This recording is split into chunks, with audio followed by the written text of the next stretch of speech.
I want to switch gears a little bit, and I want to talk about your team right now. There's some crucial changes going on there within the team. Your QB situation, Vince Young is jettisoned. He winds up in Philadelphia, and then you wind up with a veteran, a guy that's got obviously a proven track record. But, I think it's fair to say that he realizes and the team realizes it's a bit of a stopgap at this point until your young quarterback that you drafted last year, Jake Locker, is ready. What's that situation like today? Well, today it couldn't be better. I mean, I think people, when they brought Hasselbeck in, I'll say this, I think a lot of the people in Nashville, not only thought it, but were saying it, why waste your time with Hasselbeck? Why not just go ahead and throw the rookie out there and see what he can do? I mean, they looked at Hasselbeck as a guy who'd been in the league for 12 years. He's zeroing in on 36 years old. They wondered how much he had left and figured it would just be a matter of time before he gave way to Locker. And, now it's funny, after 3 weeks, people have a completely different opinion of this guy. I mean, Hasselbeck has been very impressive early on.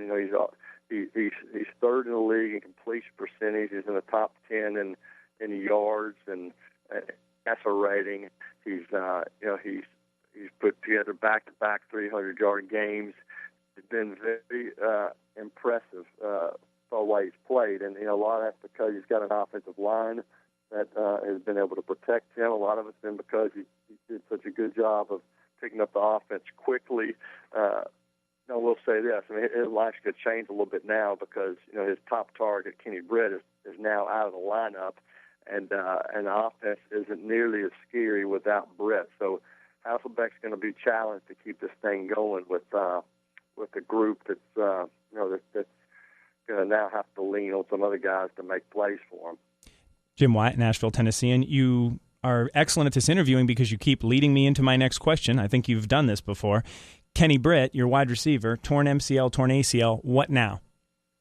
Well, that's the big question here. I mean, you'd like to think, and Titans fans would like to think that, well, this means Chris Johnson is going to pick up the load and carry this team. But through the first 3 weeks of the season, there have been really no signs that that's on the verge of happening. Chris Johnson has really struggled out of the gate after signing his $53.5 million extension. He's got 98 yards through the first 3 games of the season. This is a guy who, just a couple of years ago had, 11 straight, 100-yard games, and now he's at 98 after 3. So they've got to find a way to get him going, but guys like, Nate Washington and Damian Williams and Lavelle Hawkins, and they just signed Donnie Avery. It's going to take them a while to get up to speed, but those are the type players who are going to have to step it up.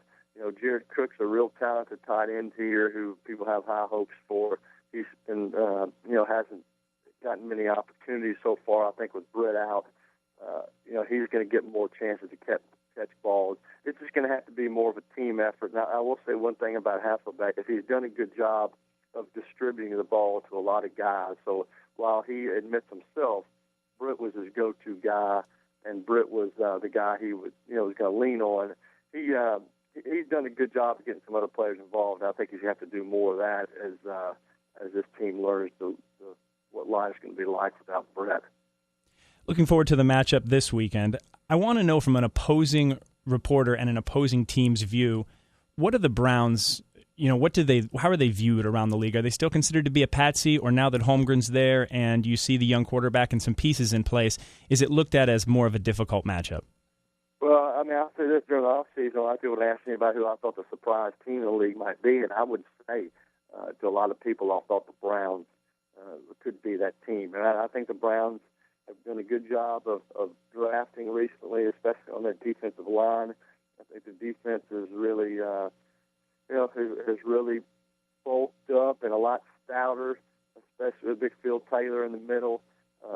Offensively, I think Colt McCoy is going to be a good player, and got a good running back in Peyton Hillis. So I was shocked, to be honest with you, that the Browns lose to the Bengals right out of the gate, and it made me question whether I was made a bad pick as them being one of the surprise teams in the league.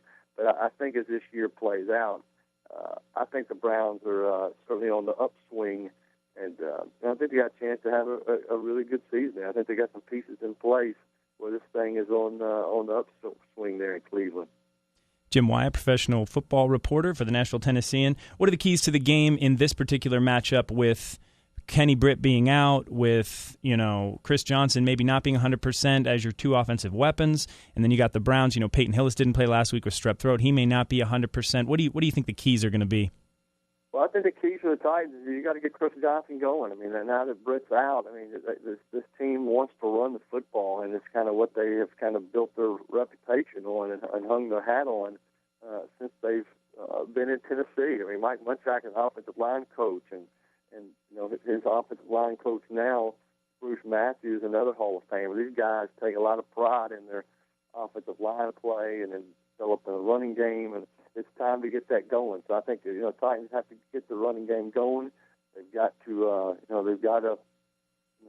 find a way to get some other players making plays for an offense. And one thing that we hadn't discussed, and it's going to have to hold true on Sunday if the Titans have a chance, is the defense. They have to keep playing well. The Titans got the number one rated defense right now in the league.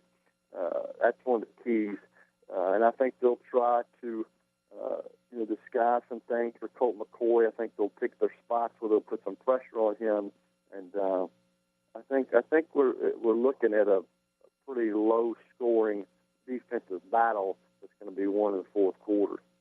I know you don't want me to do this to you. I don't even know if it's within your professional ethos, but can I get a prediction out of you?